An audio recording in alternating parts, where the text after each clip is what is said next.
Hi everyone, কেমন আছো সবাই? তো আমি প্রায় 2 থেকে 3 মাস পর আবারও তোমাদের সাথে একটা ছোট্ট মিনি ব্লগ শেয়ার করছি।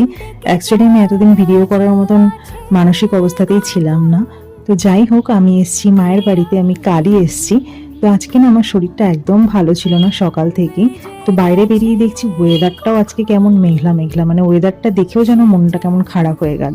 তো তারপরে আমি উঠে ব্রাশ করে নিলাম।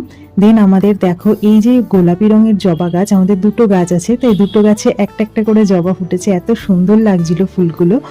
তো যাই হোক, কালকে মামা এসেছিল, মামি এসেছিল, সাথে নিয়ে এসেছিল মাছ। এখানে 2 রকমের মাছ আছে, একটা হলো বাটা মাছ আর একটা হলো কাতলা মাছ।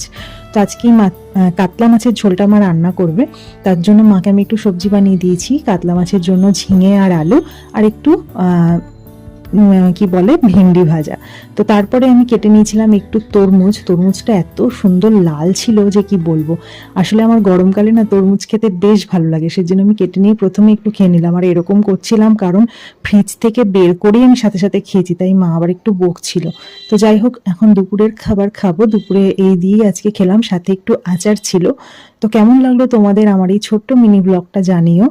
আর প্লিজ সাবস্ক্রাইব করে দিও। আমি জানি মাঝে মাঝে আমি ভিডিও দিতে পারি না, সো আমি চেষ্টা করবো এবার থেকে রোজ ভিডিও দেবার। সো তোমরা ভালো থেকো, বাই।